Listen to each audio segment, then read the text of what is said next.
नमस्कार श्रोताओं, हमारे यूट्यूब चैनल आत्मा की कहानी में आप सभी श्रोताओं, सब्सक्राइबर बंधुओं और मेरे प्यारे दर्शकों का मैं हाथ जोड़कर विनम्र भाव से आपका स्वागत और अभिनंदन करता हूं।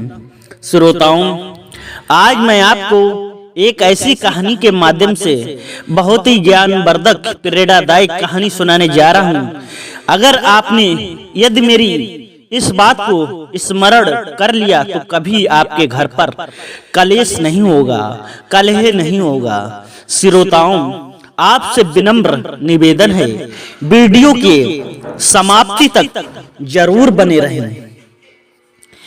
एक समय की बात है, एक जंगल में एक चमगादड़ रहा करता था। श्रोताओं, कौन रहा करता था? चमगादड़, जो आपने देखा होगा पेड़ पर लटकता रहता है उल्टा। श्रोताओं, चमगादड़ और उसकी चमगादड़नी को बहुत ही ठंड सता रही थी। सर्दियों का मौसम था। श्रोताओं, ध्यान से सुनने की बात यह है, चमगादड़नी चमगादड़ से कह रही है, हे मेरे प्यारे पतिदेव, कुछ ऐसी बात को कहिए जिससे ये रात कट जाए, बहुत ही सर्दी लग रही है। श्रोताओं, जब ये बात सुनी, चमगादड़ ने कहा, हे मेरी परम प्यारी धर्म पत्नी, मैं आपको एक ऐसी कहानी के माध्यम से सुनाऊंगा जिससे हर की सारी रात कट जाएगी। अब श्रोताओं, चमगादड़ कह रहा है अपनी पत्नी से, ध्यान से सुनो। एक आंध्र प्रदेश एक राज्य था। वहां का राजा आंध्र प्रदेश जो राज्य था, बांका राजा इंद्रसेन, उसका राजा का क्या नाम था? इंद्रसेन। और उसकी पत्नी बहुत ही खूबसूरत थी, मगर बहुत ही पत्नी उसकी जिद्दीबान थी। श्रोताओं, ध्यान से सुनने की बात है कि एक समय राजा अपने घर पर खाना खा रहा था। श्रोताओं, कौन कह रहा है? चमगादड़ चमगादड़नी को कहानी सुना रहा है कि एक समय राजा जो था वो खाना खा रहा था, अच्छे अच्छे पकवान खा रहा था। श्रोताओं, जो राजा था उसने एक कुकर शास्त्र, एक ज्ञान ग्रंथ आता है, अगर वो पहले राजा पढ़ते थे उससे ज्ञान प्रदान करते थे।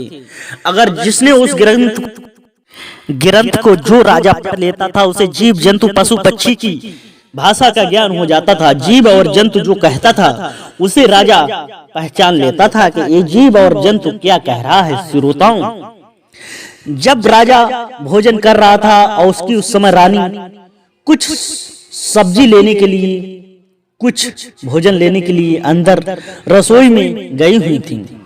उधर श्रोताओं क्या होता है, उधर से एक चींटी आती है, भूखी होती है, प्यासी होती है, और राजा की थाली से एक चावल का दाना लेकर और जा रही थी। श्रोताओं, इस बात को राजा देख रहा था, क्योंकि ये चींटी भूखी है, क्योंकि राजा में वो शक्ति थी, वो परखने की ये चींटी भूखी है, इसलिए चावल का दाना ले जा रही है। श्रोताओं, मगर चींटी को ये बात नहीं मालूम थी कि ये राजा मेरी बात को समझ रहा है।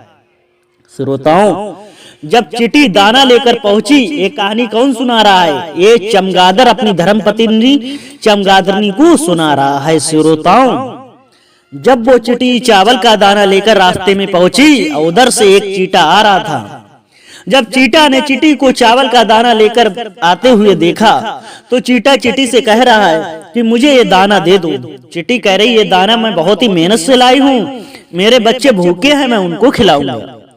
चींटा बहस कर रहा है, चींटी और चींटा में तू तू मैं होने लगी। श्रोताओं, चींटा नहीं मार रहा है, उधर चींटी भी नहीं मार रही है, क्योंकि चींटा कह रहा है, तू चींटी मेरी बेइज्जती कर रही है, तू इसके राजा के सामने मेरी बेइज्जती कर रही है। चींटा चींटी से कह रहा है, और राजा उस बात को समझ रहा है कि ये दोनों में आपस में झगड़ा हो रहा है, चींटी ये चींटा की बेइज्जती कर रही है।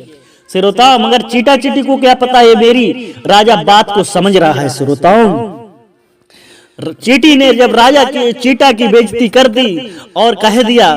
श्रोताओं, जब ये बात सुनकर राजा देख रहा था और राजा को हंसी आ गई। जब राजा को हंसी आ गई, उधर से राजा की धर्म पत्नी आ रही थी, महारानी आ रही थी। उन्होंने देखा है कि ये मेरे पति कैसे हंस रहे हैं श्रोताओं। और जब चींटी ने कहा, ये राजा तो मेरी बात को हंसने लगा, इस लग रहा है इसने मेरी बात को समझ लिया है। चींटा कह रहा है तो घोर मेरी बेइज्जती है। जो चींटी कह रही है कि अगर ये मेरी बात राजा ने किसी को दूसरे को बताई तो ये राजा पत्थर का हो जाएगा।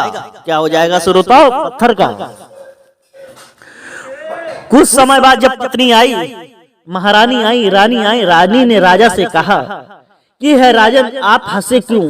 क्या मेरे खाना में कोई नमक कम है या मिर्च कम है, कुछ स्वाद में कमी हो रह गई हो जिससे आप हंसे हो? मुझे इसका उत्तर चाहिए। श्रोताओं, राजा तो कह रहे थे, रानी जिद मत करो, मत पूछो मैं क्यों हंसा हूं।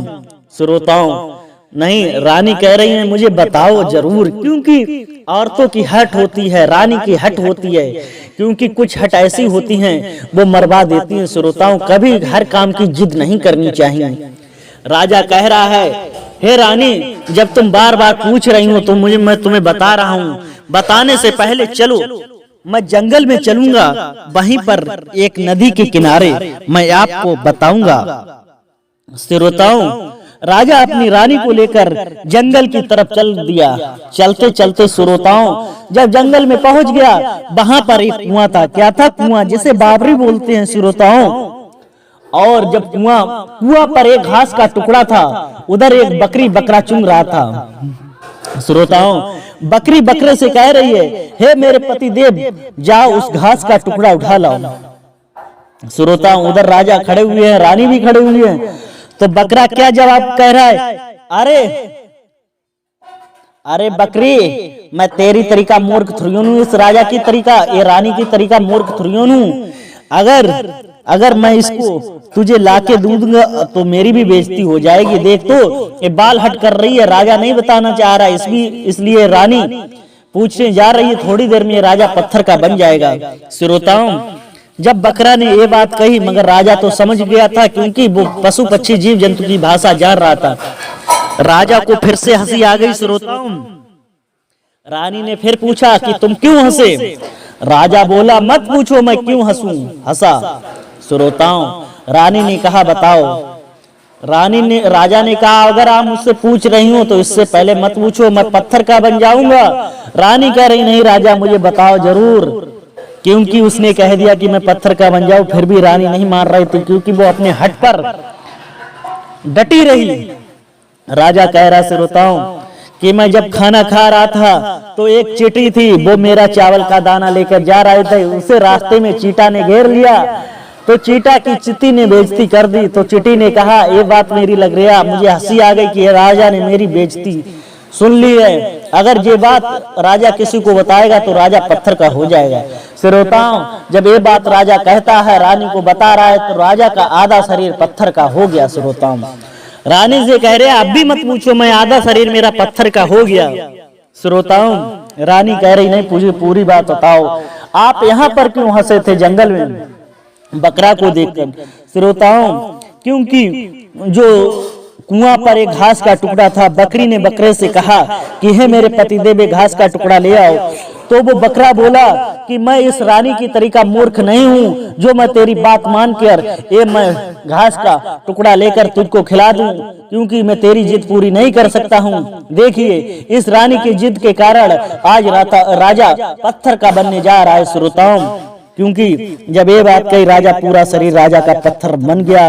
अब रानी रोने लगी। श्रोताओं, जब चिड़िया चुंगे खेत तब डंडा हिलाए से क्या हुई? जब पति ने, राजा ने इतना समझाया पत्नी को तो रानी नहीं मानी। अब क्या फायदा? श्रोताओं, इसीलिए कहते हैं कि कभी हट नहीं करनी चाहिए, कभी हट कलेश की जड़ हो जाती है। श्रोताओं, अगर आपको ये मेरी कहानी प्रेरणादायक अच्छी लगी हो, ज्ञान वर्धक अच्छी लगी हो, तो फिर मिलते हैं एक नई वीडियो के साथ। जय हिंद, वंदे मातरम, राधे राधे, जय श्री कृष्ण, जय श्याम।